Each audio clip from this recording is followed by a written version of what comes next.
Here we are in the kitchen at Moss Mountain Farm with my friend Matt Bell from South on Main. Matt, thanks for coming. Alan, always a pleasure. Thanks for having me. So today we're going to talk about the lowly onion and some of the other root crops and vegetables that are growing in our winter garden. Yes. You know, the onion to me is one of those interesting vegetables in that it's when you mention onions, people like snarl and they like, what? But it's such an important family that plays such a big role in the kitchen.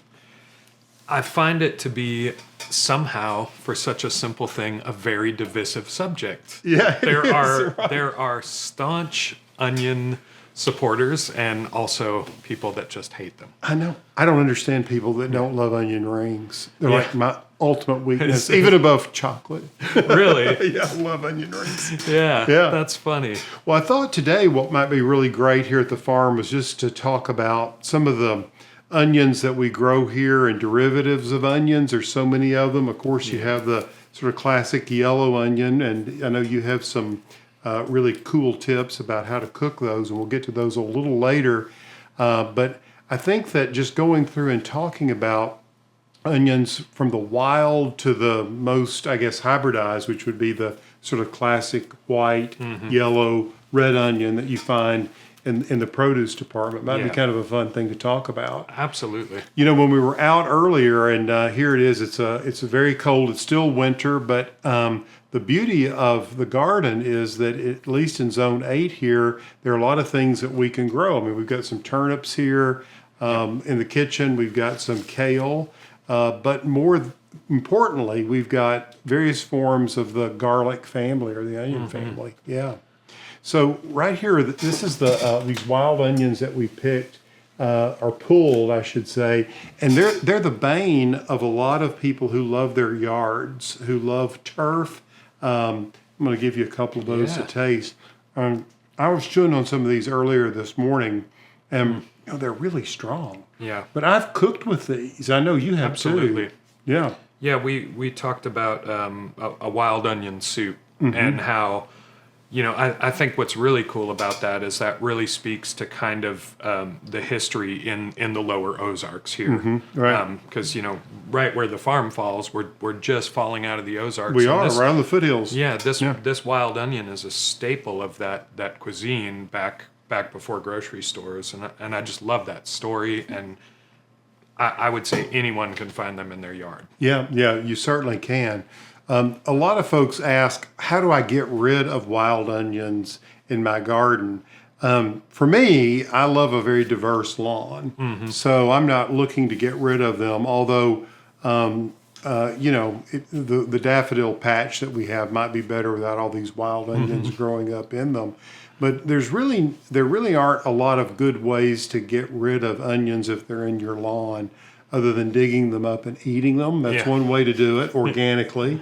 The other is to use a good bit of lime around them. They tend to like more acidic soils. And you were talking about the Ozarks, one of the old timer ways of going about it is to, if you fence in hogs where you've got them, hogs will eat them. Oh, they love them. Yeah, and then they'll all go away. So imagine that in your front yard over in North Little Rock. Yeah, I don't think they'll let me have hogs. Working on my chickens, but no hogs Now, yet. of course, there's some hard chemical ways to get rid of onions in your lawn, but we're all organic here and don't like using those. So those are the 3 organic ways. The best way is just to dig them up and figure out a way to put them in a dish, right? I find mowing them works just fine. Yeah, I love Smells the nice. aroma. It does. Yeah. It smells like the kitchen, something cooking. It does, indeed. And then, of course, the next onion that's wild that we see so often in the upper South and are ramps that are very popular. I know a lot of my friends who, you know, in Tennessee, I grew up there, and they love picking ramps. You see them in the Carolinas and this sort of thing, and it's a real tradition in the spring. Yeah, well, and I know these aren't ramps, but I'm so glad you brought them in because this is, I feel like, the closest we can get here. Yeah, that flat leaf Chinese garlic. Yeah. The Chinese garlic is one that, you know, we've had for a long time here at the farm, and it just multiplies and multiplies. And you can see if you look at the bulbous sort of form here, you can tell that these are all very much in the onion family, and it has that flat leaf as you mentioned. And this thing grows so easily and has that beautiful white bloom in the fall. And I love that. I love eating that bloom. Yeah, It's one of my favorites. It might be my favorite part of the onion, actually. Yeah, the bloom. And a lot of people don't think about eating that. Every part of it's edible. Oh, and on a soup, it just looks so pretty floating It does. on top. Or salads, right? Those little bursts of onion, garlicky kind of flavors. Yeah. So this is the Chinese garlic, and I want you to take these home, this clump home, for you all to plant, because you will never go without Chinese garlic after you plant these, because they just multiply and multiply. Thank you. Yeah, absolutely. That's wonderful. Let's take a minute and just talk about maybe one of your favorite ways to use onions in the kitchen. We'll kind of move away from the garden for just a few minutes and talk about that, because, man, you are so good with local food, what's coming out of these hills and dales. Yeah, I think that really coming from a classic French cooking school, everything starts with onions. That is the base of your mirepoix. That is more than half of your mirepoix that you're putting together. Sure, and, right. Which is essentially the onion, which is more than half, as you just pointed out, and then carrots and celery. Yep. And then if we move down to New Orleans and we're talking Trinity, well, still it's the onion and pepper and celery. But the onion's always showing up. And I don't think you can make a mistake pairing onion with something. I really love, especially on salads or on a dish that might get garnished with the little salads, I love that fresh, raw onion flavor. Yeah. Especially red onion, sliced thin. They're beautiful. And that chefs will talk about, where's the allium? Where's that punch of onion? Right. They're looking for that flavor. Desiring that flavor. Yeah. You made me think of something. I should have pulled them out of the refrigerator. I love to take red onions and slice them thinly, pack them in a jar with vinegar, and just pull them out and put them on salads. Yep. Or even I love to put them on peas. I love to eat field peas. Yeah, I don't have time in our restaurant where there's not at least a gallon of pickled red onions. Okay. So you use them too. Absolutely. Yeah. And it's so versatile, whether you want kind of a bread and butter style or even a dill pickled or just straight out of the vinegar, which I love. Yeah, so it's that simple. That's the thing I want people to understand and take away here. You can take a quart jar, take an old mayonnaise jar, wash it first, and just pack it with thinly sliced red onions, and then put your favorite vinegar over it. And then you can doctor it up any way you want. You could add some mustard seed or... Well, and people might think, well, don't you need some water or some sugar to balance that moisture in those onions? That water in those onions is going to balance that vinegar. Yeah, and a certain sweetness too. Yeah, and I think it just, like you said, just simple vinegar makes such a nice flavor. And if you want to play around with it, add a little sugar, add some salt. I mean, just that's the fun of cooking, really. Yeah. But that's one of my favorite and easiest ways to use onions. Whenever I talk to people about onions or garlic, which we'll talk about, I'm sure. I think that you've got some really kind of awesome ways to affect the flavor. You mentioned onion rings, which I love onion rings too. They're one of my favorites. But weakness. There's not a cooking method that isn't appropriate for onions. I like, because they come up so early in the spring, especially we get some lovely torpedo onions here in Arkansas. They look like a red onion's been stretched very out long, like a right? leek. Yeah. Hence the name. Yeah, I love just simply putting it in a roasting pan, olive oil, salt, pepper, and just a couple splashes of water. Cover it and in the oven for 15 minutes, and I will build a whole salad around that braised onion. It's just fantastic. such a wonderful I hadn't flavor. thought about that, right? And then, obviously when you've got your green garlic or your chives or your green onions, those tops are so delicate and have such a forward flavor without being overwhelming, like biting an onion. that those are great raw, but you can also incorporate them in your soups and cook them down. I mentioned one of our favorite things. We have a wood-fired smoker at the restaurant, so we're I've been the beneficiary of that. yes, Love that. What a wonderful flavor it produces. yeah, and we try and use pecan and Arkansas oak when we do our smoking, but we will have hot ash left over from our smoking days, and we like to take a metal bucket. Make sure you use something that's heat proof. Sure, of course. And we'll fill that bucket with just our onions, like we have them here, skin on, the everything intact. Right. And we'll bury those in that hot ash, and we'll let Right, so them you just sit take a overnight. yellow onion like we have here, something the size of a tennis ball. Yeah. And I would recommend wood ash. No, maybe if you have a natural charcoal ash, that would be fine. But you bury those and you let them sit overnight, and the next day you dig them up, and you almost have French onion soup inside this. My goodness. This onion. So you skin. leave the entire skin on them. Absolutely. Yeah. It'll keep the ash off, and it'll help hold the heat and the juices in from the onion. That's pretty cool. And then it's awesome. So how do you eat it? Do you just cut the bottom where it sort of sits on the plate, and then you just sort of dip the onion out of it? Yes, Yeah. almost like when you do whole roasted garlic and just smear it on bread. Oh, yeah. We'll just take some nice crusty bread, smear Oh, some I of that see, onion, right. Yeah. maybe a little, a couple drops of goat cheese on there, and it's just Making me hungry. it's just an intense, creamy onion flavor, and it's not hot like eating a raw onion. It's mellowed, but still, all that heat and all that reduction of moisture has just made it just like onion jam. We've got a pizza oven out here. I'm going to do that the next time we do a pizza. when you in scoop there. your pizza. We have all that hot ash in there. Similarly to what you're talking about, but although I think that smoky flavor of the ash would add so much, is that I'll take just an ordinary onion like we've been talking about, and cut off the bottom, peel it slightly, and then I'll core out the top, and I'll take, and this is kind of cheating, but I'll take one of those chicken bouillon cubes, and I'll push it down in there, and then bake that thing, with some olive oil on it. Oh my gosh, people go crazy over it, and there's nothing simpler. They're so sweet. I love baked onions. I will share a quick story about baking some onions at the restaurant, and one of the servers came by and thought it was baked apples. There was one of them we'd been sampling, and they went in thinking it was an apple and got a surprise. I bet they did.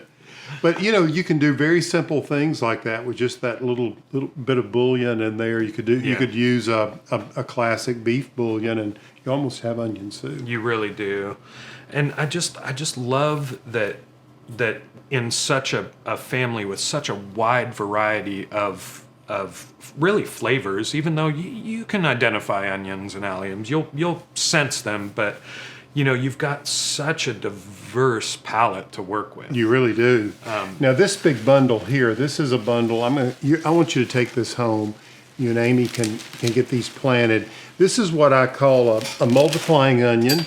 And these were given to me this is a big bundle here that we just pulled out of the garden earlier this morning. And you can see there's probably in this one bunch, I guess there's maybe 100, maybe 150 plants. And you can pull these apart, separate those, and drop those in the ground, and they will produce a big clump like this. You can have these green onions year round. Now, if we lived in Michigan, that might be a different story because they get really much colder there. But here in Zone 8, and I know in Zone 7, these were given to me by an older country lady that had them in her garden. She said, I want to give you something that you're always going to have in your garden that you can eat. Yeah. And I'm going to pass these along to you, thank you. So you all can plant them in your garden over in North Little Rock. But we eat those green onions 12 months out of the year.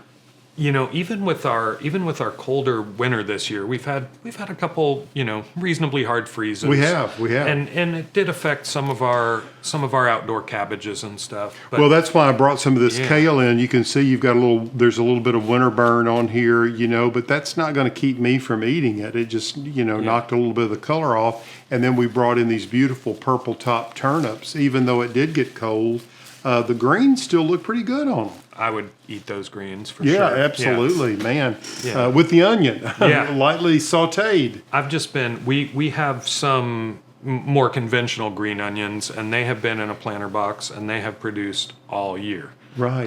But Yeah. I'm more excited about these. Yeah. Well, they're very much a multiplier. In fact, what we've done, and this is something for maybe some of our listeners and viewers, is that we've used that onion as a border in our raised beds. I know a lot of people are really into raised bed vegetable gardening, which I highly recommend. And you can border your entire bed with them, and you will always have green onions. And they make a very stately sort of green edge. And then you can plant in the center of your raised bed tomatoes and peppers for the summer. And in the spring, you can plant some of the classic spring things like lettuces and radishes and that sort of thing. I and love even that. even sweet peas. Yeah. Yeah. Well, sweet peas and onions. Yeah. I think yeah. I think it's better than peas and carrots, but Well, right. we can't go back and change the song. Yeah. Well, and the sweet pea, not to confuse our friends out there, there's a flowering sweet pea, which is ornamental, which we love, but I was referring to those wonderful petit pois that the French use. And, Thomas Jefferson was always in a competition with his neighbor, Mr. Danvers, to see who could bring English peas or the little green peas to the table first. And Danvers always beat him. And there was one year that Jefferson actually beat him, and Mr. Jefferson pretended he did not let him know that he actually brought him because he wanted him to win. So the kind of gentleman he was. That's So he amazing. could always say that he beat Thomas Jefferson, Yeah. although there was one year that Jefferson actually did beat him. Yeah. Well, and thinking about spring, because we're right here on the cusp, and chefs always get excited about spring. I think you'll find chefs will always say, "Oh, that's my favorite time of year." Yeah, and it's great. Is it your favorite time of year, or would fall be? Because I would think actually like fall. Yeah. I really do. And in our zone, that is. It's called a collision of flavors. Yes, that happens in the fall. We're still getting some great stuff from late spring or late summer, but then we're starting to see these hardier things. And the great part about our zone is we're going to see those into the later months of the new year or the early months of the new year. Right. But I do about spring look forward to the onions more than anything. And I know, and I've been up here in the spring, and the bounty's incredible, but I love onions, and having that come up first, especially those small bulb spring onions that still have great edible tops. And all of the tops are edible, like we were talking about earlier. Sure. I mean, the flowers. The flowers. But when those spring onions, you can still cook them kind of whole, or roast them slightly and then grill them with the green top still on. That is just one of my favorites. Very easy for Good olive oil. anyone to do. Yeah. Yeah, good olive oil, a little salt. A little cracked pepper. You're there. That's perfect for me. We'd be remiss if we didn't talk about chives. Again, another very easy herb to grow. I think it shifts over into the category of an herb, but it's just a milder. Again, we're going milder here. We started with the wild onion, which is very poignant and strong, and then we've sort of moved into the more domesticated onions, the big onions like the Vidalias and that sort of thing. But I love to use chives, and the chive blossoms, those beautiful lavender colored blossoms, are gorgeous on a salad. They're gorgeous. They have that onion flavor that as chefs we're looking for, that allium punch. But they have a nuttiness that I just think is so interesting. And when you have a salad and they're through out there, and you all of a sudden hit that nutty kind of fruity onion flavor, it's there's a perfume to it because it's a flower. It has a different it just has a different taste in your mouth, and I just love it. It really, really does. When the chives come up and before they bloom, they have that wonderful little bud at the top. yeah. And I'll often harvest those and put those on salads. Oh. And they're so good. And we even have taken those and pickled them just in some vinegar. Oh. And so they'll last. So going back to that idea of just pickling some of your onions by slicing them thinly, those little buds on the tops of your chives can go into a jar just like that, and they'll last for months and months and months. Yeah. Your pickling and onions are kind of my two favorite subjects. I just, growing up in Montana, our season is so short, so pickling and preserving is such a huge part of that. Big part if of you the have food your own culture. garden. Yeah. And, I've never pickled those little bulbs. It makes me think of a caper almost. Yes. Yes, indeed. That little bud that then gets Absolutely, and also the nasturtium bud reminds me a lot of capers. The little flower bud of a nasturtium. Yeah. That we're planting the seed now. It's the end of February. We're down on the shank of February here, and so we're planting those nasturtium plants or the seeds. And then that little flower bud, when that shows up, boy, that is so good just before it opens into a flower to pickle it. Oh, yeah. I'm going to have to try that. Yeah. We're sort of veering off this family Yes. of onions and garlic. Now, we really haven't talked about garlic, and that's there's so much to be said for that for another time together. But now is the time to plant your spring crop of garlic. A lot of people want to know, well, how do I do that?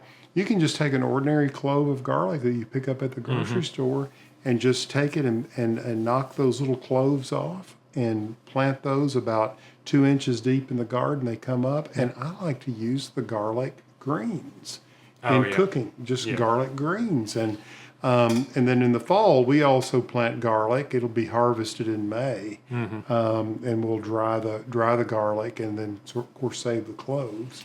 Yeah. But there's 2 seasons of it. I like to plant a spring crop for those greens. Yeah. Whenever I talk to young kids more about seeds and cooking, I always love to let some garlic shoot. Let it sit on the counter. You'll start seeing those green tops, because when you cut it open, it kind of is an easy way to see how a seed produces. Yeah. Even though it's a bulb, it's an easy way. Right. You can slice it and see those stratified layers and actually see that shoot coming out. Yeah. That's very good. I love that. I love when the garlic comes up and those green tops are still young.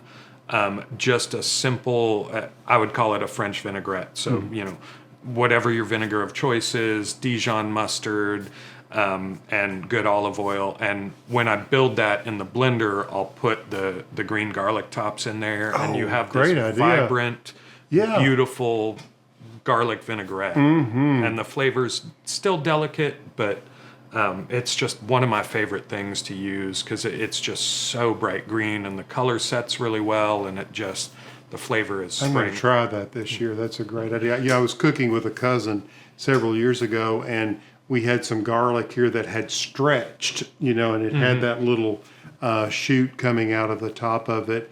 And she almost threw it away and said, I said, oh, no, it's all good. It's all good, And so we chopped it up and threw it into the soup, and it was fantastic. Yeah. I think when people see that starting on their counter, they're like, "Oh no!" Right? It's a little different than a potato sprouting. Right. You don't eat those when the potato turns green. No. That's where there's a little bit of a health threat there. Yeah. But with garlic and onions, it's no problem. Absolutely, no problem. Absolutely. I get a lot of people that ask, well, what about the garlic you buy at the store that's chopped up in the jar? Yeah. I mean, it's a great convenience food, but I do tell people that they can make that.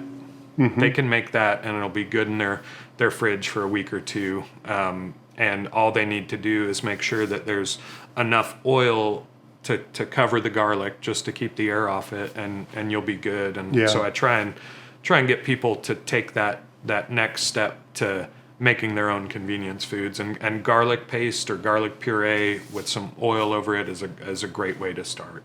I learned a long time ago from a friend that we were cooking, and we couldn't find a garlic press. And this goes back, gosh, I was probably in my teens. And she just took a big knife, and we had peeled the garlic and just crushed it with the flat side of the blade of the knife, and just crushed it, smashed it, and we minced it up, and then threw it into the blender for this dressing we were making. Yeah, I like to smash it and then a little bit of salt, and I'll rock the knife over it and that salt. So you sprinkle a little salt on it. Yeah, and that salt will help just turn it into a smash, like more like minced garlic, or more like pressed garlic. I see. It probably intensifies the flavor as salt will. Yeah, and it just helps break those cell walls down and just gives you more garlic flavor. Yeah.